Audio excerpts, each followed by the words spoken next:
Buen día a todos los alumnos del Centro de Estudios Lerdo Contemporáneo. Los saluda su profesor Jonathan Ramírez, que les imparte la materia de Historia Universal Contemporánea. Saludo al sexto semestre con especialidad en comunicación. Recuerden que en base a esta contingencia vamos a seguir con estos videos interactivos, en los cuales espero y comprendas cada uno de los temas que vamos a desarrollar durante toda esta semana. Sin antes mencionar que de existir cualquier duda me la puedes hacer saber por la plataforma en modo, vía mensaje, y con gusto te voy a responder cualquier duda o aclaración que llegues a tener. Bueno, en el día de hoy vamos a ver el tema de México y su participación en la Segunda Guerra Mundial. Nos dice que México siempre ha sido, en la actualidad también, un país que se ha inmiscuido más en lo interno. Él no ha querido tener ningún conflicto ni en lo internacional ni en lo mundial. No quiere intervenir en los problemas que ocurran en otros países para no llegar a un malentendido con algún país y pueda sobrellevar una guerra, un conflicto que no le beneficie a México. Bueno, nos dice que la Primera Guerra Mundial, en los antecedentes de la misma, destacó el mensaje por medio del telegrama del embajador Arthur, es alemán, bueno, donde los germanos querían hacer un pacto o alianza con México. Ellos le proponían que de crear una alianza para apoyar a los alemanes, le iban a devolver los territorios que Estados Unidos le había quitado en aquellos tiempos, a lo cual México decidió pues mejor mantenerse a un lado y no participar en ninguna alianza. Bueno, Estados Unidos conocía el poder de los germanos y adelantando él su incorporación a la Primera Guerra Mundial, donde salieron adelante firmando el Tratado de Versalles. Aquí nos referimos a que Estados Unidos se adelantó a esta alianza que querían hacer los germanos con México para que no hubiera también ningún conflicto y vieran que también estaban de nuestra parte. Bueno, nos dice que la propuesta fue analizada por Venustiano Carranza, que era el entonces presidente de México, optando por desestimar la alianza propuesta por el alemán Arthur, ya que en ese momento había un conflicto interno que, como recordaremos, era la Revolución Mexicana. A esto nos referimos cuando decimos que México no quiere intervenir en los conflictos internacionales, ya que, por ejemplo, en este caso con Venustiano Carranza, nos dice que tenía una guerra interna que era la Revolución Mexicana, así que no nos podíamos tener el conflicto interno y el externo, porque pues México hubiera acabado demasiado mal. Bueno, nos vamos con la Segunda Guerra Mundial. México entra con los aliados. Bueno, nos dice que después de la Primera Guerra Mundial, los mexicanos y germanos llevaron cierta relación neutral, donde no se metían ni con ningún país, ni intervenían en ningún conflicto que tuvieran los demás.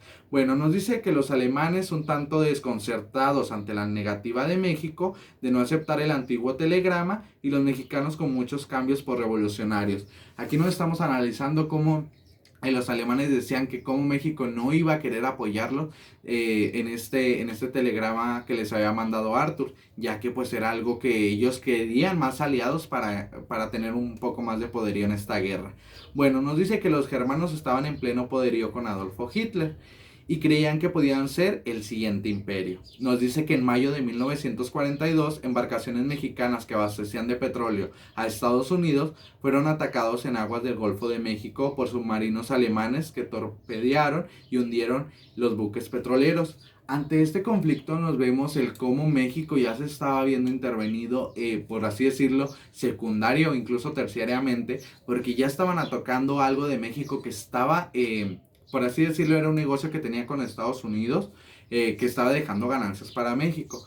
Así pues, los mexicanos abandonan la neutralidad y toman partido por los aliados. ¿A qué nos referimos? A que primero México les envió, bueno, ellos estaban esperando como un documento oficial que dijeran los alemanes, ¿saben qué? Nos confundimos, a lo mejor era para Estados Unidos, no queríamos intervenir nada con ustedes. O, bueno, lo que México quería era no inmiscuirse en esta guerra ni en este conflicto que tenían ambos países, y él estaba esperando primero ese telegrama, un documento oficial que dijera el conflicto por el cual habían hundido su negocio, por así decirlo, de México, pero al ver que no llegaba nada, ni ninguna disculpa, ninguna explicación de lo que había sucedido, deciden abandonar la neutralidad y embarcarse a este conflicto con los aliados.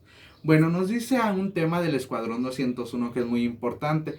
Nos dice que México fue neutral mientras no le hundieron sus barcos. Una vez pisoteada la soberanía nacional con el ya mencionado conflicto del hundimiento de los barcos, fue entonces cuando por primera vez en su historia un escuadrón de la Fuerza Aérea Mexicana, bueno, que en aquel entonces era conocida como el FAEM por la Expedición Aérea Mexicana, se une a los aliados. en concreto a Estados Unidos, y sale a probar suerte bélica.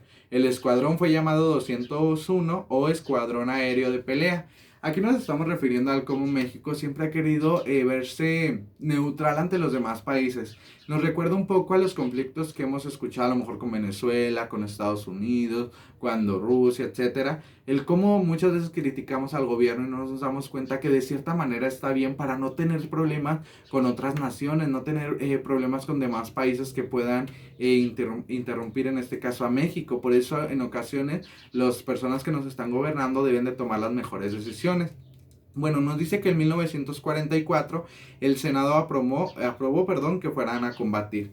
En este tema nos estamos topando con un presidente que va a la Cámara de Diputados por primera vez a que les dé la aprobación de declararles la guerra para que dejaran salir a este escuadrón. Nos dice que el nombre de la guerra del escuadrón 201 fue Águilas Aztecas.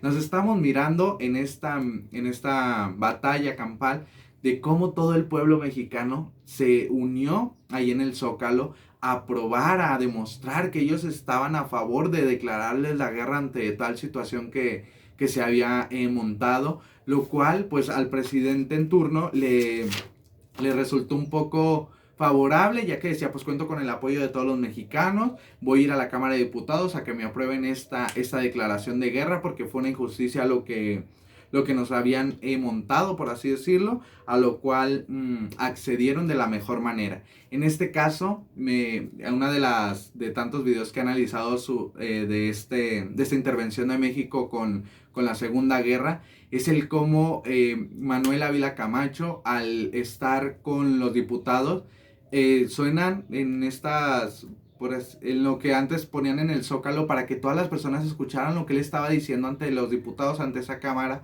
para que lo aprobaran, para que dijeran, ¿saben qué? Estoy con ustedes, así como el pueblo estaba con el presidente también estaba con el pueblo y querían que eso se solucionara. Al no ver una respuesta un poco pacífica, pues ya decidieron montar esta guerra. Bueno, espero y les haya quedado un poco comprendido alguno de estos temas. Como sabemos, la Primera y Segunda Guerra Mundial es un tema demasiado extenso que espero y confío en que nos vamos a volver muy próximamente ya en nuestros salones de clases para poder explicar, crear debates e historias de la misma. Bueno, nos vamos con las actividades. La primera actividad es analizar el video que te estoy presentando con las explicaciones que te estoy brindando. La segunda actividad es anotar las diapositivas que te mostré anteriormente. No te preocupes, de no distinguir bien las diapositivas, te las voy a facilitar por la plataforma Edmodo o a tu club de tareas. Bueno, la tercera actividad es anotar los barcos mexicanos que fueron hundidos por el eje, que no estamos hablando de Roma, Berlín y Tokio, que viene en la página 91 de tu libro. En el desarrollo de la actividad, muchachos, recuerden que los temas deben de estar anotados en tu cuaderno. Necesitas tener el margen rojo con tu nombre en la parte superior de la hoja para poder distinguir tu nombre entre todos los alumnos para poder ponerte los trabajos. No te preocupes, todos los temas están debidamente anotados en mi lista de asistencia para que puedas pues acreditar una calificación muy estable. Recuerden que es un momento para quedarse en casa y no arriesgarse a contraer una enfermedad como la que ahorita estamos viviendo. Espero y te encuentres bien y nos vemos el día de mañana.